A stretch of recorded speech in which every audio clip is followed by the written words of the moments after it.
이제 카이날 부채를 볼게요. 카이날 부채도 카드 한 장 뽑습니다가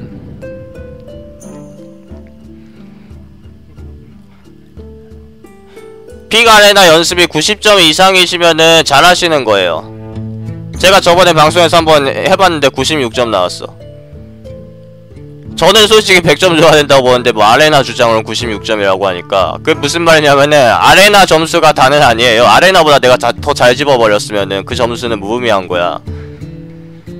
근데 참고는 되는 거죠. 아레나에서 내가 70점 맞는데 내가 잘한다. 그건 불가능해요. 아레나 점수 시스템상 아레나에서 70점 맞으시는 분은 그 기본 정석이 좀 떨어지시는 분이에요. 근데 80점까지는 가능하다고 봐요. 80점 때는.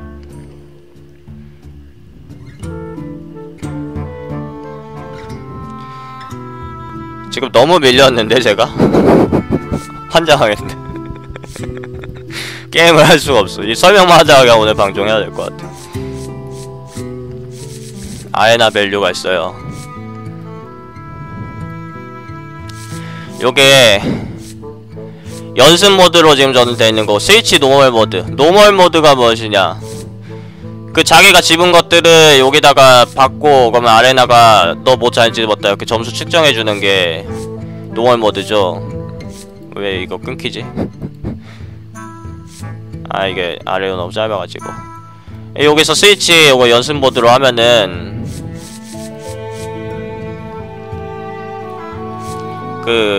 이게 더 길어야 돼. 이게 이쪽으로 이게 맞지. 그 투기장이랑 똑같이 모든 카드들 나와서 자기가 하나 집습니다. 이거 3개면 누가 뭐 해도 이거 집어야죠. 이거 집으면은 이제 가치가 나와요. 그러니까 요 가치가 요 카드의 가치가 아니라 지금 픽에서 이게 몇 점짜리냐, 얘가 3.3점짜리 점수고, 그러니까 이게 30문에 100점 만점이다 보니까 이게 3.33점을 제공한 거죠. 얘 2.6 그건 아니지. 그건 아니고 헷갈렸다. 이게 2.61점, 요게 1.7점. 그게 맞나? 그게 맞나요? 그쵸? 그게 맞죠? 3.33점을 받은 거죠. 정신이 없어. 근데 이렇게 하면 되는 건데, 아레나가 아무튼 로봇이잖아. 그러니까 아레나 정답이 항상 정답은 아니에요.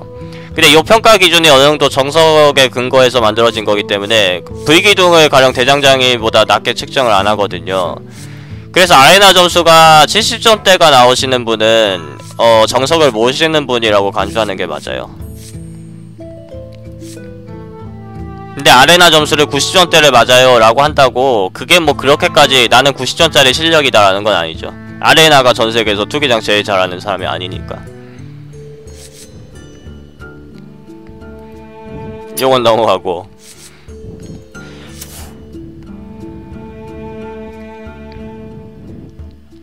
덱만 잘 짤 수도 있죠. 아무튼 아레나의 평가가 아무튼 가장 완벽한 평가가 아닙니다. 전 참고용이에요.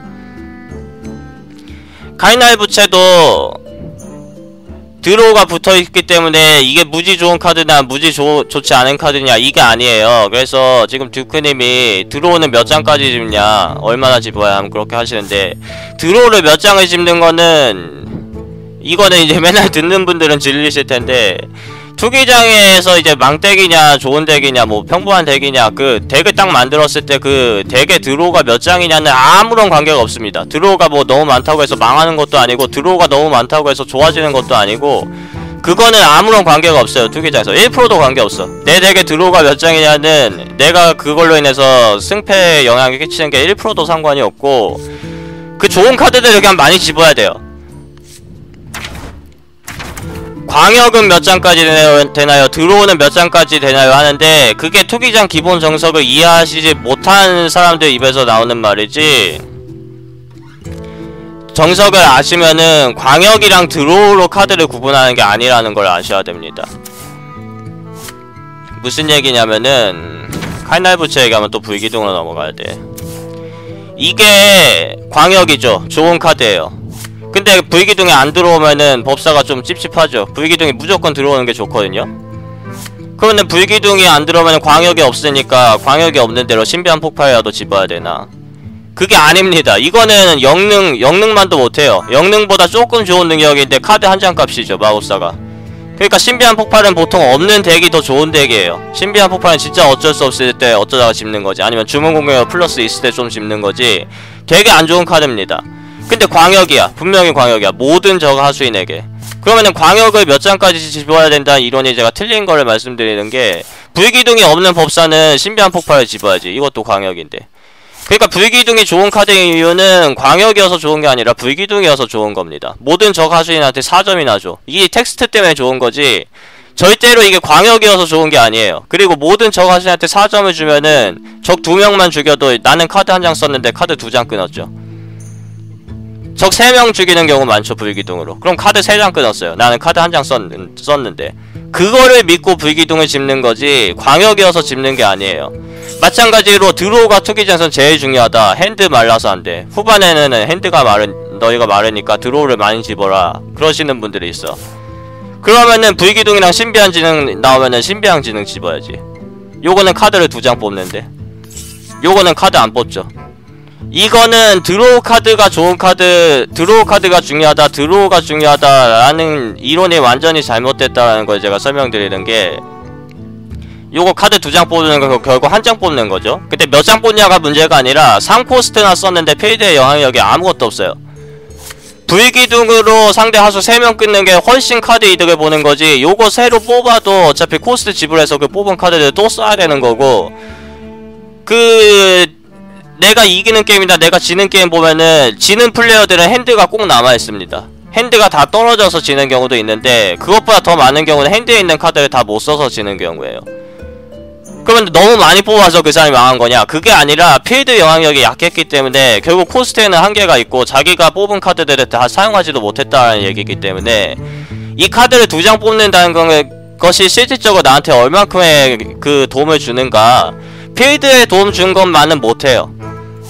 도움을 줄 때도 있지만은 이 카드 2장이 그렇게 크지가 않다는 거예요. 그러니까 거미전차를 3턴에 그냥 내는 게 낫지, 3턴에 도대체 신비한 지능을 써서 뭐를 하냐. 그리고 그렇게 따지다 보면은 드로우 카드가 몇 장이 되게 필요하냐, 그런 거는 없다는 거죠. 드로우가 한 장도 없는 덱도 11승이 충분히 잘 나오고, 드로우가 뭐 5장 있는 덱도 11승이 나오고, 드로우가 몇 장 있냐에 따라서 뭐 내가 갓승을 하고, 드로우가 한 장도 없어서 갓승했어요. 그런 거는 말이 안 돼. 하늘빛 비용이 좋은 이유는 드로우 카드여서 좋은 게 아닙니다. 5코스트에 4사면은 자체로 훌륭한 공채예요. 물론 코스트빌의 공채가 안 좋지만은, 이 카드를 봐봐요, 이 카드. 이것저것 좋은 건데, 드로우가 하나 붙어있기 때문에 공채가 깎이죠. 그러니까 좋은 점과 안 좋은 점이 있는 거예요, 드로우가 붙어있으면은. 근데 아무튼 드로우가 붙으면은 자기 코스트에 비해서 공채가 안 좋습니다. 그럼 필드가 더 약해져요. 그래서 내가 필드를 내줬을 때 상대가 카드 이득을 보면은 결국 그 차이로 내가 드로우를 봤어도 오히려 더 카드 손해를 볼 수가 있는 거예요. 필드가 제일 중요하기 때문에. 근데 하늘빛 비룡의 사기 카드로 불리는 게, 드로우가 붙어있는데 공채가 4사나 돼. 필드 영향력이 엄청 커. 주문 공격력 플러스 1은 옵션이고, 거기에 옵션까지 있는 거죠. 그래서 요거는 사기 카드가 되는 거고, 노은 발명가도 드로우가 있어서 좋은 카드가 아니라 공채가 충분히 괜찮긴 해. 근데 코스트빌의 공채는 안 좋아. 근데 드로우가 있어. 그래서 좋은 카드인 거고, 단지 드로우가 한 장도 없는 덱에서 29번째 픽에서 30번째 픽에는 일반 등급 카드가 안 나와요. 그러니까 지금 예시를 주는 겁니다. 드로우가 내 덱에 한 장도 없어. 29번째 픽에서 서린이랑 어디 갔어? 니은이니까 앞이지. 얘가 노음 발명가가 같이 나왔어요. 내 덱에 드로우가 한 장도 없어. 그러면은 노음을 집어야지, 드로우가 그렇게 중요하면. 근데 거기서 노음 집는 분은 진짜 별로 없고, 노음을 집는 분들이 있는데 그분들은 잘못하신 거예요. 서린을 집으셔야 돼요. 서린이 더 좋은 카드니까. 왜냐, 만약에 서린을 안 집고 노음을 안 집고 서린을 집었어. 그랬다가 나중에 이제 10턴 넘어가니까 핸드 모자라더라. 그러면 노음을 집으면 뭐가 달라지나요? 서린을 안 집고 노음을 집었을 때 요게 드로우 카드, 그 드로우 카드가 있으면은 내 핸드가 과연 안 마르는가, 딱 한 장 더 뽑는 거거든요. 요거 하나 충원하고. 그것보다 그냥 서린 내는 게 내 카드를 더 아낄 수 있는 방법이에요. 내가 상대보다 한 장이라도 더 있으면 결국 그 차이로 이기잖아요. 서린은 4, 5 공채니까 그냥 노음 발명가를 만나서 상대가 1드로우 했다? 나는 그냥 끊어버리고 4-3이 되죠. 그럼 서린이. 그러면은 그거 자체가 또 카드 한 장 값이에요. 그러니까 서린은 공채 때문에 어차피 자체로 카드 한 장 값을 충분히 초과하는 효과를 내는 거고, 노움은 공채가 딸리는 대신 카드 한 장을 뽑는 건데 그 카드를 또 코스트를 지불해서 써야 돼. 필드 영향력이 안 좋아요. 그 점까지 쳤을 때 실질적으로 나한테 카드 이득을 주는 카드는 노움이 아니라 서린이라는 거를 아셔야 돼요. 기계서린이랑 서린이 더 좋아요. 기계서린은 중매 변수 때문에 서린만큼 좋은 카드는 아닙니다. 근데 어차피 공채 믿고 가는 거라서 별 차이는 없어요. 근데 서린이 더 좋은 건 맞습니다. 그래서 광역과 드로우를 설명하기 위해서 칼날 부채, 광역이랑 드로우가 투기장에서 중요하다고 하시는 분들은 도적을 할 때 무조건 칼날 부채 집으셔야 돼. 이게 오락내에서 제일 좋은 카드죠. 광역이자 드로우인 유일한 카드거든요. 오락내에서 진짜 광역이자 드로우인 카드는 이거밖에 없어.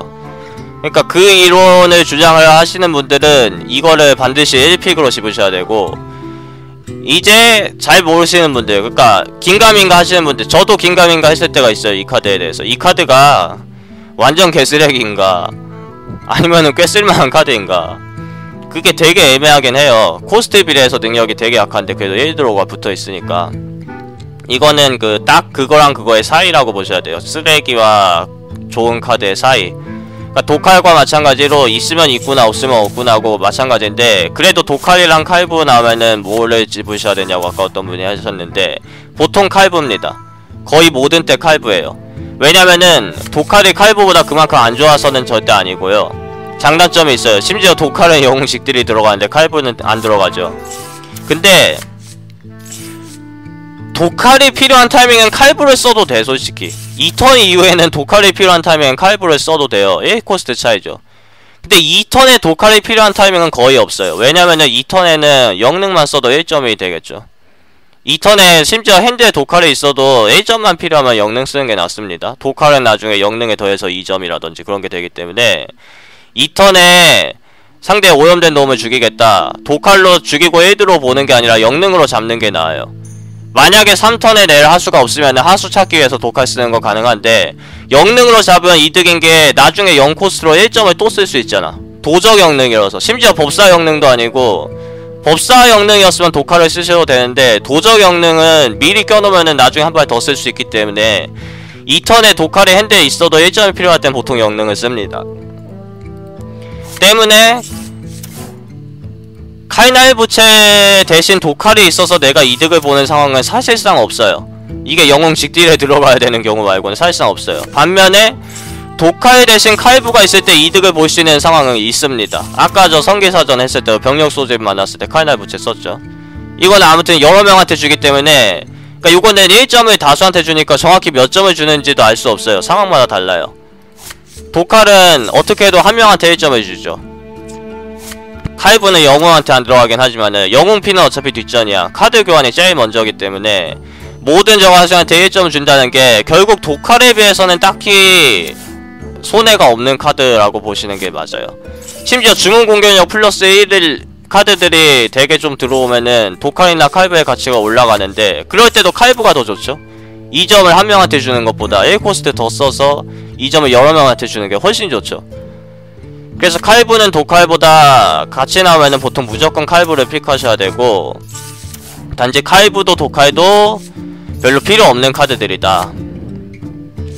근데 우서가 많아서 칼부가 상대적 이득이기도 한데, 어차피 병력 소집은 희귀 등급이라서 그렇게 자주 만나지는 않고, 우서전이어도 칼부의 1점은 그렇게까지 활약하진 않아요.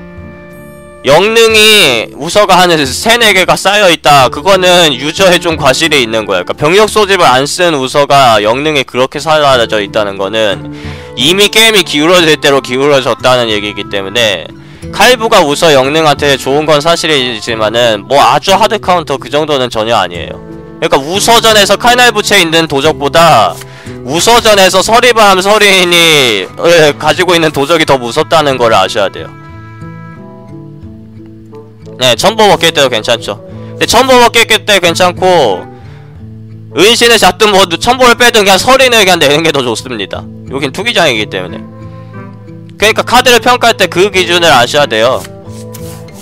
그러니까 사기 카드다 하는데, 카드 간의 그 격차는 엄청 심한 게임이 맞아요. 그건 뭐 다른 카드 게임들도 사실 그렇고 대부분의 카드 게임들은 그렇고 TCG의 경우 그러니까 어차피 잘난 카드 못난 카드는 있는데 그 3장 중에서 1장 나오는 거니까 그래도 더 잘난 애를 찾아서 픽하는 게 그 실력이 되는 거잖아요.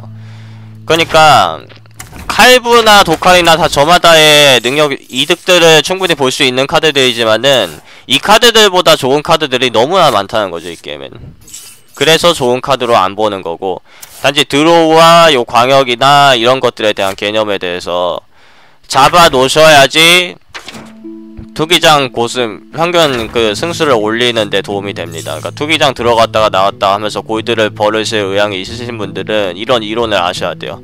가토메인드는 충분히 좋은 카드지만은 역시 필수는 아닙니다. 그 탁베이더 리스트, 여기 투기장 교실에 가서 탁베이더 리스트를 확인하시면은 카드들의 대략적인 강함들이 나와있어요. 그거를 보시면 초보분들은 도움이 많이 되고요.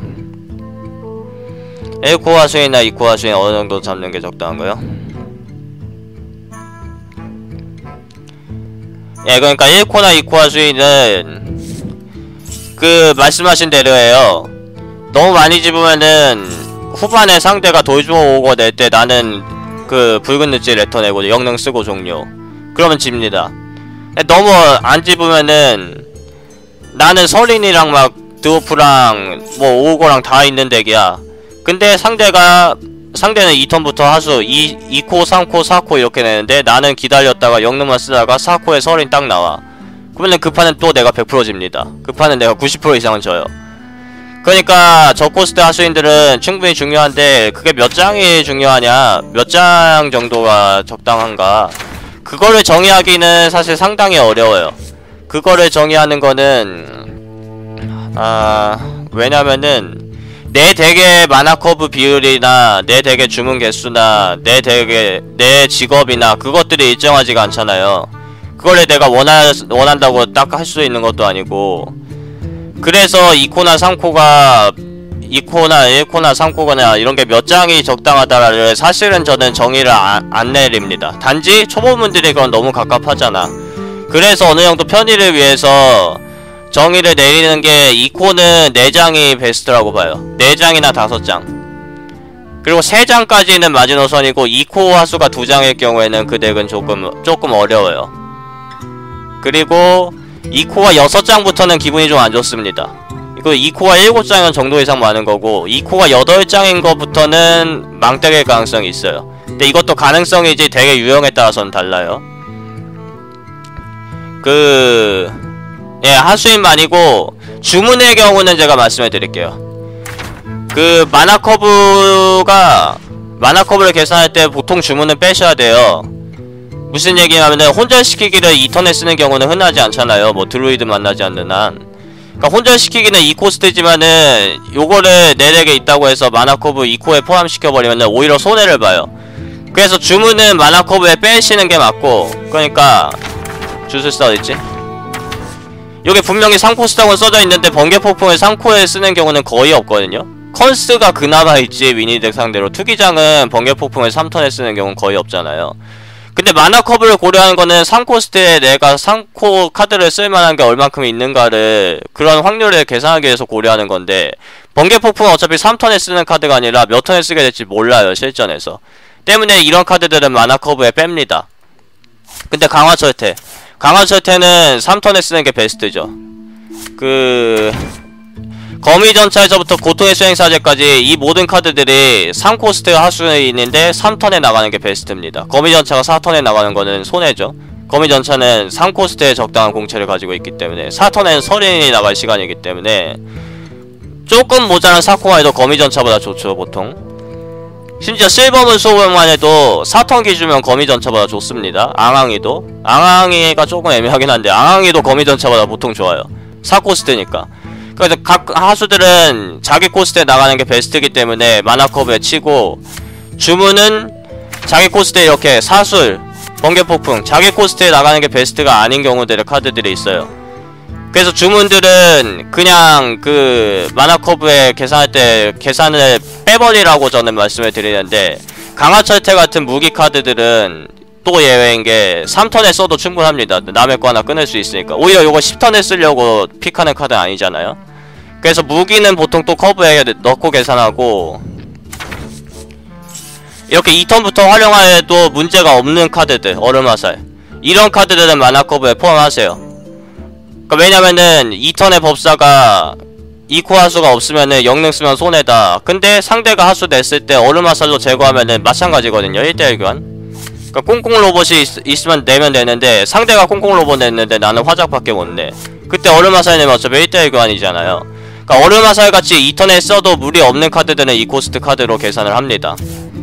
그렇게 되면은 법사가 2코스트 하수를 2장밖에 못 집었어도 훌륭한 덱이 나올 수가 있어요. 얼음화살이나 화염포 같은 걸로 초반에 견딜 수가 있기 때문에 2코스트 하수가 한 장도 없으면 좀 문제가 있다고 보자는, 그렇게 되면은 이제 2장 정도만 있어도 충분히 돌아가서 이런 딱 봐도 2턴에 사용할 수 있는 카드들, 그 카드들은 또 만화컵에 넣고 계산하시는 게 맞고, 이런 카드들은 만화컵에 빼야 된다는 거죠. 이거는 2코스트 하수랑 살짝 마찬가지입니다. 이거는 2코스트로 계산을 해야 돼요. 그런 식으로 다 따져서 2코가 4, 5장이 베스트, 3장이면 좀 적은 느낌, 이렇게 보시면 되고, 1코스트는 그냥 2코스트에 다 합치세요. 1코스트를 내면 좋긴 하지만은 불행히도 하스스톤은 1코스트가 진짜 더럽게 안 좋아요. 랭크는 좀 다릅니다. 투기장은 쓸 수 있는 1코스트 하수가 아예 거의 없기 때문에 평균 이하의 1코스트 하수가 다 대부분이고, 진짜 몇 장만이 훌륭한 1코스트 역할을 합니다. 만화지룡 같은 카드들. 그래서 1코스트는 되게 한 장도 없는 경우가 많기 때문에 1코스트는 만화커브에 아예 계산을 안하고 2코스트에 그냥 합쳐서 계산하세요.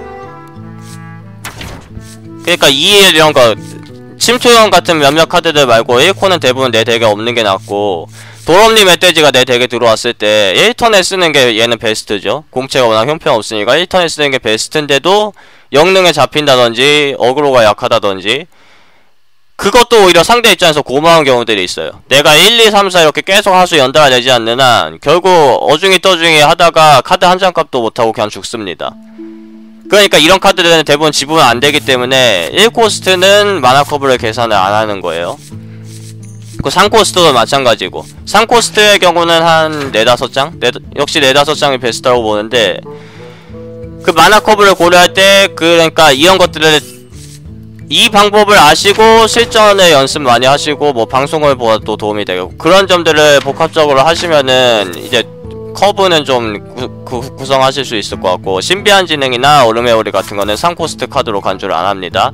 3턴에 쓰는 게 안 좋아요. 3턴에는 하수가 나가야 되기 때문에 이걸 3턴에 쓰는 판은 보통 망하기 때문에 이거는 3코스트 만화 커브가 아니라 그냥 커브 계산할 때 빼세요.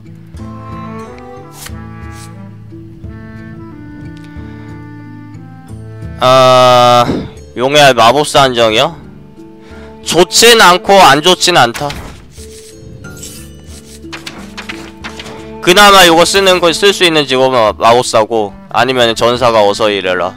근데 마법사 영능은 뭐 드래프트랑 상관없이 그 픽을 하느냐와 상관없이 항상 마법사 영능은 영능이니까 그나마 마법사한테 제일 좋은 건 맞지만은, 여기다가 하고 막 화작 셀프로 넣고 해봤자 210채밖에 안되고 그게 좀 시간이 아까워요. 그렇게 하느니 그냥 랩터 내고 2턴에 그게 나서 그냥 있으면 있구나, 되도록이면 없었으면 하는 마법사의 경우도.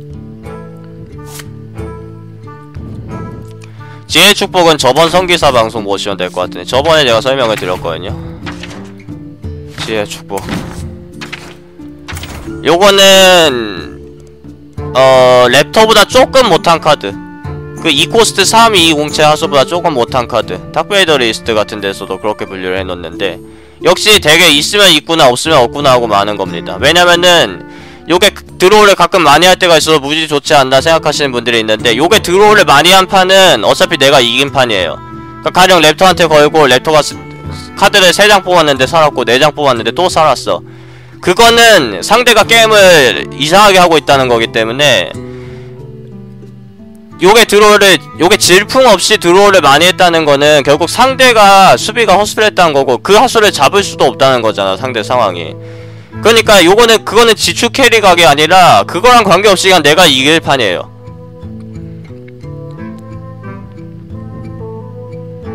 저번에 방송은 유튜브 가시면 되고 탁베이더를 검색하시면 되고 뭐 저희 카페 가입하시거나 뭐 몇 가지 방법이 있습니다. 상대 하수인에 걸어서 공격 억제도 되긴 하는데 그게 그렇게 크지가 않은 게 상대 하수인한테 걸 거면은 그냥 얼음화살로 죽이는 게 나아요. 뭐 성기사는 얼음화살이 없지만은 말이 그렇다는 거죠. 상대 하수인을 빛의 문장으로 그냥 죽이면 되지 공격 억제를 해봤자 상대가 한 번 공격하면 1 들어오는데 요거 자체가 카드 한 장 값이죠. 그러니까 지축으로 1 들어오를 한 건 성공이 아니에요. 그냥 돌려받은 거야 지축을 그대로. 2장을 적어도 뽑아야 되는데 상대가 2번을 공격한다. 그러면 상대가 공격력 1이나 2 하수로 나를 2번 쳤다. 지축을 걸었는데 그거는 지축이 이득을 본 게 맞습니다. 근데 그거는 상대 과실이에요. 내가 상대방이라면은 지축 공격력 1이나 2한테 걸렸다면은 안 치고 말아요. 그 만약에 공격력 3짜리한테 걸었다. 그런데 만약에 쳤을 때 내가 카드 2장 뽑았으니까 이득이냐? 그거는 좀 애매한 게 2장 뽑은 건 맞는데 나는 화염구를 맞았죠. 랩터한테만 2대 맞아도 화염구 데미지예요. 그래서 그렇게까지 과연 할 필요가 있는가? 차라리 랩터를 빨리 때려잡고 말이지. 인 경우가 있어서 지축을 상대 공격 억제로 쓰는 거는 걸 만한 타겟이 없고 내가 1코스드 남았을 때 그때 그냥 던지는 거지. 한 번만 공격해도 내가 받는 거니까 빨리 다른 카드 찾으려고.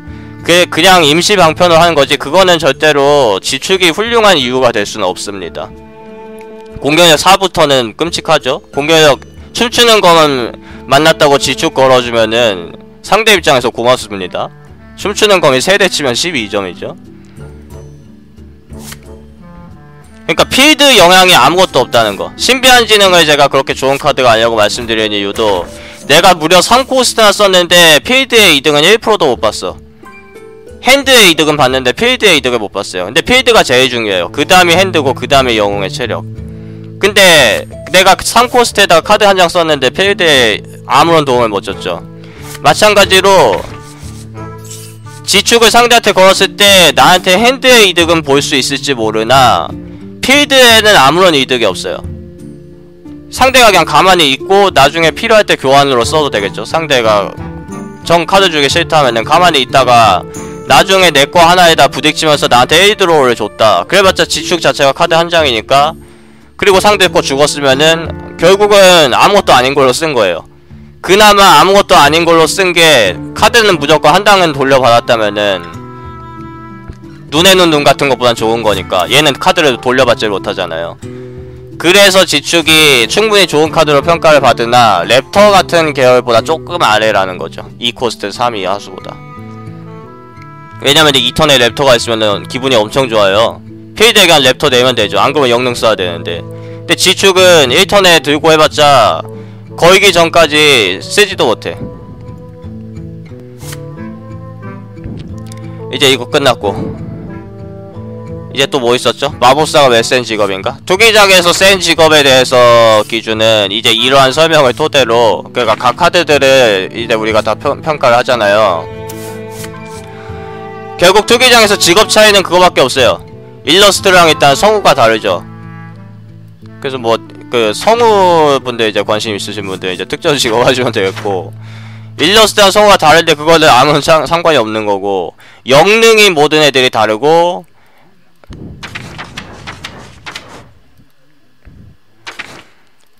요 카드들 전용 카드들이 이만큼 있습니다. 이 카드들이 모두 다 다르고 나머지는 모든 게 다 똑같아요. 영능이랑 이 카드들 말고는 다 똑같아. 그리고 어차피 중립 카드의 개수가 더 많기 때문에 현저히 많기 때문에 결국 투기장을 잘하려면은 내가 이 직업을 잘 쓴다 그런 거 없어요. 내가 이 직업은 잘 쓴다 그런 거 없고 더 쓰기 쉬운 직업은 있지만은 어차피 중립이 제일 중요하기 때문에 그 중립에는 주문 카드도 없죠. 어차피 다 비슷해요. 그러니까 마법사에서부터 사냥꾼까지 운영 방식이 다 똑같아요.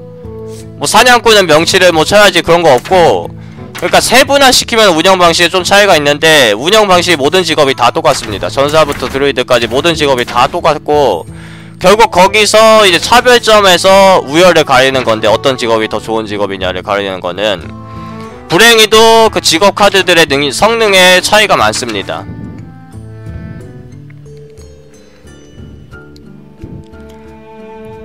뭐에 갈아요? 2, 3이랑 3인의 2코는 무조건 3위가 더